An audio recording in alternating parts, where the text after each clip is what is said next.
Há alguns anos atrás eu comecei a rastrear os meus hábitos financeiros para saber para onde o meu dinheiro realmente estava indo. Mas quando eu comecei a fazer isso, eu percebi algumas coisas que me deixaram, no mínimo, indignado, né?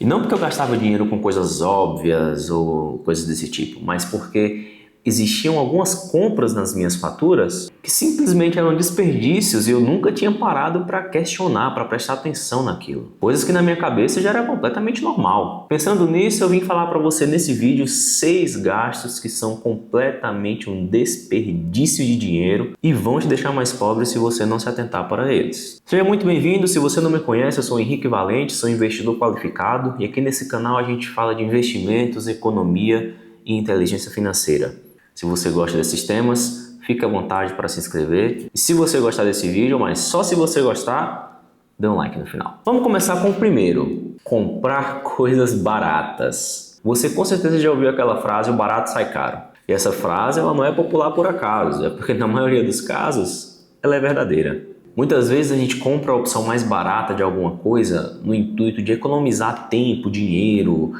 fazer uma escolha mais fácil, coisa do tipo. Cara, vou usar aqui, vou comprar o mais barato mesmo para quebrar o galho. E a gente não se atenta que no médio e longo prazo essa compra provavelmente vai demandar mais manutenção, vai demandar mais reparo, talvez uma peça nova, talvez ela não atenda à especificidade daquilo que você quer fazer. Algum tempo atrás, por exemplo, eu comprei uma parafusadeira, né?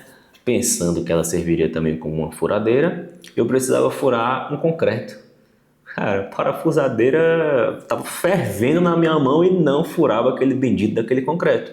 Por quê? Porque eu quis comprar mais barato na época. Então depois tive que investir um pouco mais de dinheiro para comprar uma furadeira de verdade, uma furadeira boa, para conseguir fazer essa furação. Então, ao invés de gastar só uma vez comprando uma coisa melhor, que vai suprir a minha necessidade, que vai durar bastante tempo, que é um produto realmente de qualidade, eu tive que gastar 2 vezes comprando um barato, perdendo tempo para ver que ele não servia e depois comprando mais caro para resolver o problema. Até aí beleza, muita gente sabe disso e fala disso por aí, mas tem um lado dessa história que é esquecido. Você já parou para pensar que mesmo quando a gente percebe que claramente aquela coisa que a gente comprou não funciona, muitas vezes a gente não consegue se desfazer dela, aí ao invés da gente simplesmente jogar fora e desocupar aquele espaço, a gente deixa na gaveta, no armário, ocupando espaço, bagunçando. Geralmente junto com um monte de outras coisas que a gente comprou e não usa mais, né? Se você se identificou com isso que eu falei aqui, tem até pesquisa que já fala sobre isso. E essa pesquisa constatou que tem um viés psicológico atrás disso, chamado sunk cost fallacy. Ou, traduzido, seria mais ou menos a falácia do custo afundado, a falácia do custo irrecuperável. Isso acontece quando continuamos insistindo em algo, um produto, um hábito, um emprego, até um relacionamento, para quem tem o seu famoso dedo podre aí, né? E você continua insistindo, não porque está funcionando, mas porque você já investiu tempo ou dinheiro nisso. E abandonar ou jogar fora parece errado, parece um desperdício. Quantas roupas velhas a gente não tem dentro do nosso armário?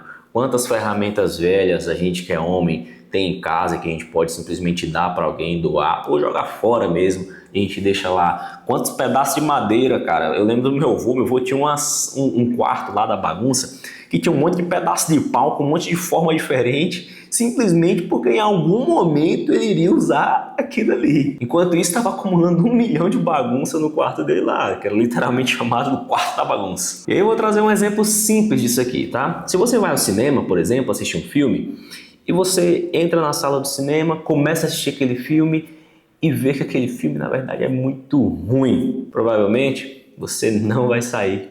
Você vai falar, pô, já paguei, já tô aqui mesmo, separei esse tempo para isso, então eu vou assistir esse filme ruim mesmo. Se você estivesse na sua casa, você ia assistir o filme ruim? Não, muito provavelmente você trocaria de filme, trocaria de canal. Isso só acontece porque você já pagou o ingresso do cinema. Você já pagou, você já está lá. Então, você tem dó de sair, então você se contenta com, já paguei, vou assistir até o final. A mesma coisa acontece com essas compras baratas. Mesmo depois que essas coisas já se tornaram inúteis, a gente tem dificuldade de se desfazer delas. Pelo fato de, comprei, gastei dinheiro, deixei aí, uma hora eu vou precisar. Na maioria dos casos você nunca precisa, né? E aí o que acontece? Aquilo só ocupa espaço, bagunça sua mente, bagunça sua cabeça, desorganiza sua vida e você fica acumulando toda essa tralha velha aí. Então, para diminuir um pouco isso na sua vida, antes de comprar alguma coisa, você tem que se perguntar, cara, qual a frequência que eu vou usar isso? Eu vou usar isso todo dia? Porque se eu for usar isso todo santo dia, às vezes compensa eu comprar um de mais qualidade, um mais caro, que vai me servir melhor, porque eu vou usar isso todo dia. Eu não quero me estressar com isso todo santo dia. A segunda pergunta que você pode fazer é a famosa, cara, realmente eu preciso disso aqui? Às vezes você compra alguma coisa e não usa pelo simples fato de não precisar usar. Um exemplo disso aí, esses dias apareceu pra mim um vídeo de um cara que comprou no AliExpress, ou no Shopee, esse negócio aí, e o cara comprou um bocal de pasta de dente que era a bunda do Shrek, velho. Aí ele encaixava aquilo ali do bocal da pasta de dente, na hora que apertava, saía a pasta de dente pela bunda do Shrek. Meu Deus do céu, cara, que isso? É engraçado pra caramba, mas pô, meu Deus, velho, meu Deus. Comprou pra criar o conteúdo, né? Não vai comprar isso você aí pra ficar usando pasta de dente saindo pela bunda do Shrek, meu pai do céu. A segunda coisa dessa lista aqui é o tão temido delivery, iFood, restaurante, delivery, toda essa parte de pedir comida, alimentação. E aí, meu amigo, é muito fácil você perder a mão nisso aqui. Pedir 3 lanches por semana, uma compra maior porque apareceu um cupom lá do iFood. Chega uma saída um pouco mais extravagante, uma cervejinha a mais, alguma coisa, cara, chega no final do mês, a conta vem firme, tá? E além de comprometer o seu orçamento aí, o delivery muitas vezes compromete também a sua saúde, né? Porque via de regra a gente não tá pedindo esse delivery, esses lanches para comer uma comidinha saudável. A gente geralmente pede aquele podrão, aquele hamburgão, aquela pizza que tem mais óleo do que recheio e manda pra dentro. E aí, numa noite que você deveria estar seguindo a dieta para manter o seu shape aí, cara, você vai lá e come uma bomba dessa, machuca o seu orçamento e o seu corpo. Aí, uma coisa vai ligando a outra já, viu, pai? Um levantamento mostrou que, na média, o brasileiro compromete próximo de 20% do salário mínimo apenas com delivery. Cara, isso é muito relevante, a gente está falando de 20% do salário mínimo. E se é um casal jovem, esse gasto pode chegar próximo de 10% do orçamento mensal. Se esse casal jovem aí ganha seus 10 mil por mês com renda conjunta, a gente está falando de R$ 1.000 por mês só com delivery, restaurantes e afins. Dentro de um orçamento controlado, isso aqui é relevante demais, pessoal. Tem que ter muita atenção com isso. Eu mesmo pedia muito delivery, comia muito fora, e minha fatura subiu absurdamente. Aí eu tive que controlar isso, porque eu também estava meio parrudinho, né? Tive que controlar um pouco a boca, controlar um pouco essa vontade do delivery. Esse é um hábito que é igual a beber água. Quanto mais você bebe, mais sede você tem. Quanto mais você pede, mais vontade você tem de pedir e de comer. Então tem que ter cuidado, tanto pelo âmbito do orçamento, quanto pelo âmbito da saúde. Terceiro ponto, e esse aqui é o campeão, né? A gente está falando de você comprar um carro de luxo.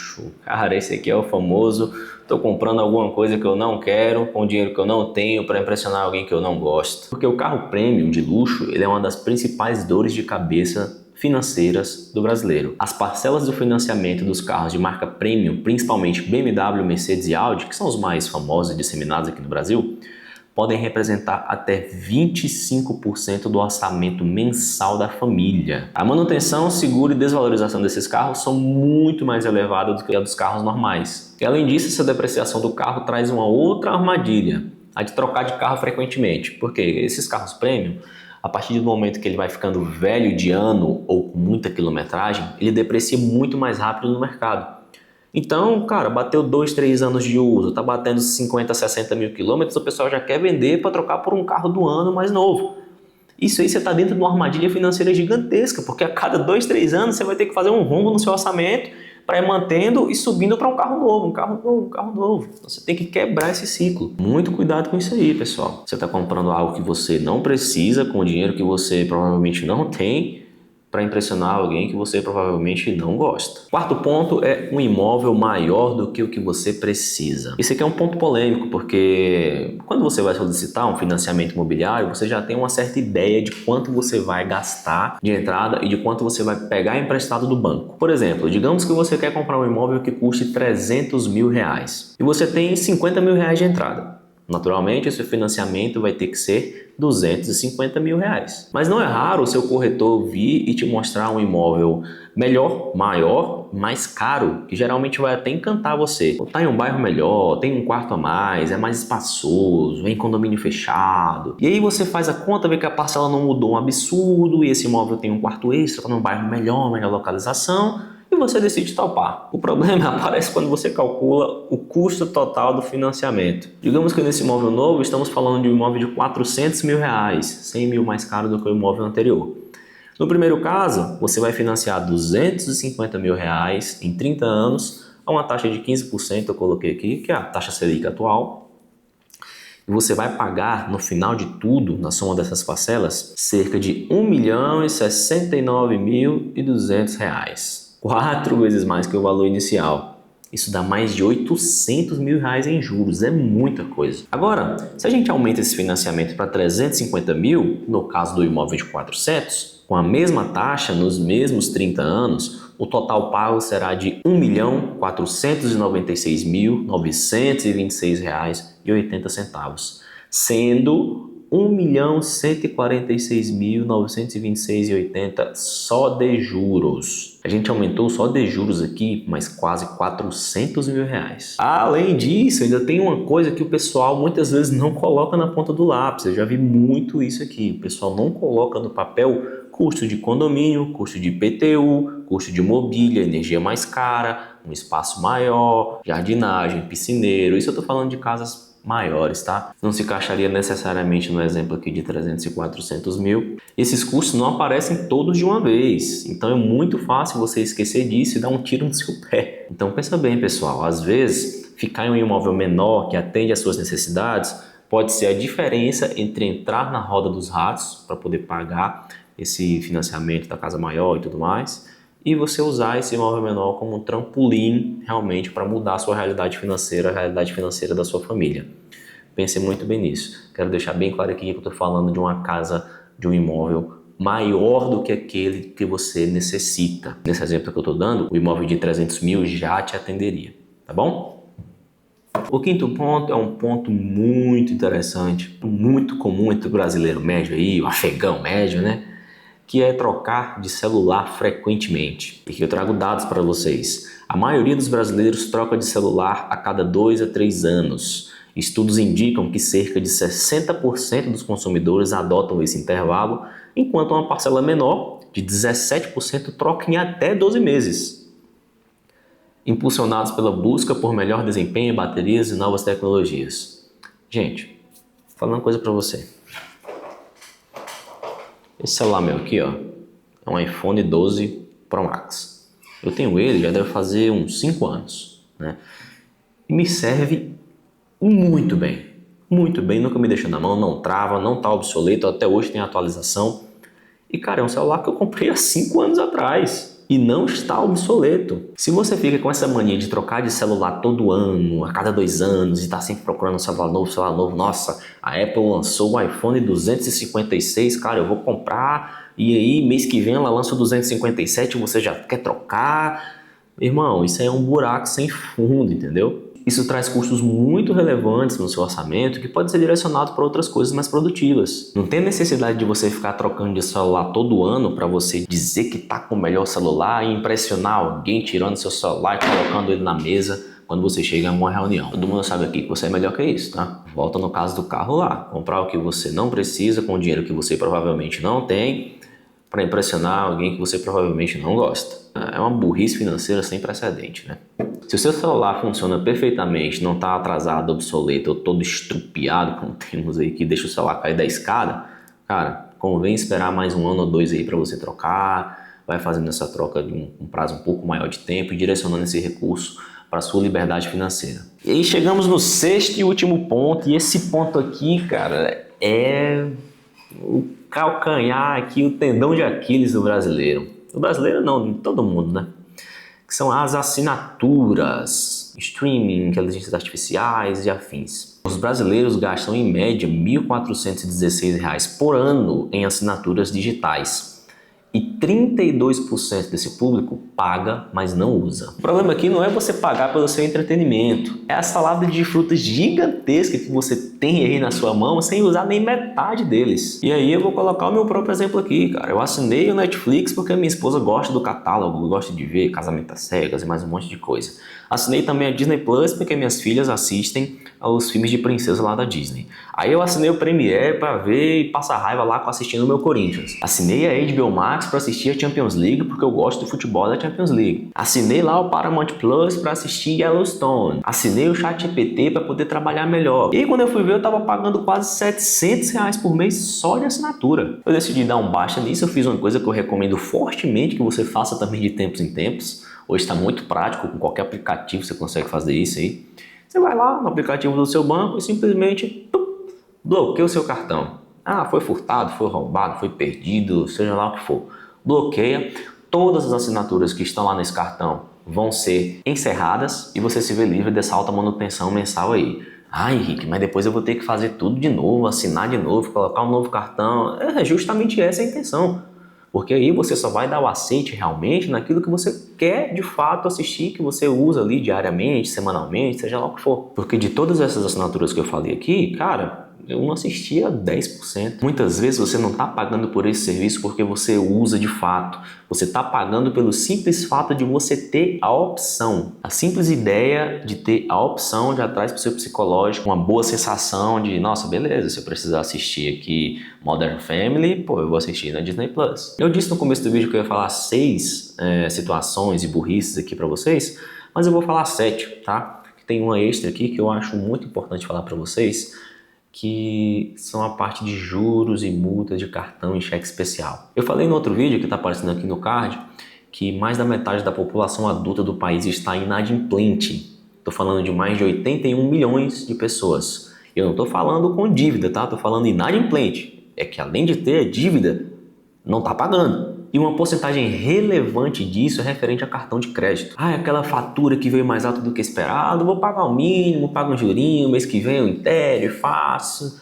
Meu irmão, os juros do rotativo chegam a 438% ao ano. Toma muito cuidado com isso, porque para você se enfiar num buraco é muito fácil. Tem diversos casos aí na internet do pessoal falando que estava devendo R$ 800 para uma instituição financeira e quando deu um ano de dívida já estava em mais de 100 mil. Então toma muito cuidado com isso, porque isso também pode fazer um rombo muito grande no seu orçamento. Concluindo, pessoal, a ideia desse vídeo não é criticar quem gasta dinheiro com coisas não essenciais. É complicado eu falar isso depois de passar o vídeo inteiro dando na cara de quem faz essas merdas, né? Mas beleza. Eu também já fiz muito dessas compras aí por impulso, compras que me arrependi, que não serviram para nada. Mas o fato é que hoje eu organizo as minhas finanças de uma forma que eu tenho pelo menos um mínimo de previsibilidade daquilo que eu vou gastar. E quando precisamos comprar algo mais caro, a gente se programa para isso lá em casa. Tenha em mente uma coisa, pessoal, custo é igual unha, você tem que estar sempre cortando. Agora eu vou responder um comentário aqui do vídeo passado, pessoal. Sempre que vocês comentarem coisas interessantes, nos vídeos seguintes eu vou responder, tá bom? Hoje eu vou responder o comentário do Otacílio de Alencar Araújo Filho. Ele comentou no vídeo "Você não vai ficar rico só na Bolsa de Valores" e comentou o seguinte: o que é ficar rico? Ter 1 milhão é ser rico? Se sim, fiquei milionário na Bolsa. Comecei com 20 mil e hoje tenho 1 milhão, 3 anos. Cara, relevante, tá? Vou pegar minha melhor amiga aqui, fazer uma conta básica aqui pra você, tá, Otacílio? Você falou que começou com 20 mil reais e em 3 anos chegou a 1 milhão, tá? Então vamos lá. 20 mil, CHSPV, 36N, que seriam 36 meses dos 3 anos, 1 milhão, FV, e chamo I, que é a taxa. Você teria que fazer por mês uma taxa de 11,47%. para chegar a 1 milhão nesses 20 mil em um único aporte.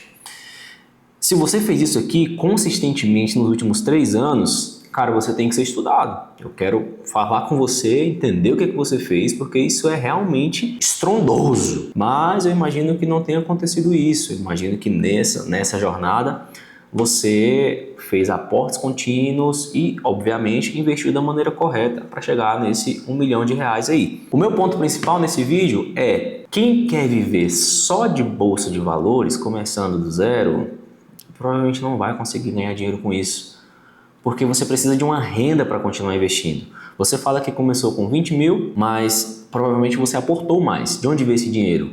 Provavelmente de algum trabalho que você fez. Além de tudo, você tem que se sustentar sua família, se você tiver uma família, cuidar da sua casa no geral. Então, para isso ser possível, você precisa de uma renda. Renda essa que vai te proporcionar investir mensalmente e aumentar o seu patrimônio se você estiver investindo da maneira correta. De qualquer forma, meu amigo, você sair de 20 mil reais para 1 milhão em 3 anos é excepcional. Parabéns pela sua jornada. Que você continue consciente, investindo da maneira correta e sabendo o que está fazendo. Você está num excelente caminho. Só para ter uma noção da taxa de juros que você deveria fazer, esses 11,4791 que você fez mensalmente aí, caso tenha sido só um aporte de 20 mil reais, convertendo essa taxa para ano, você teria que fazer uma taxa de 268,4%.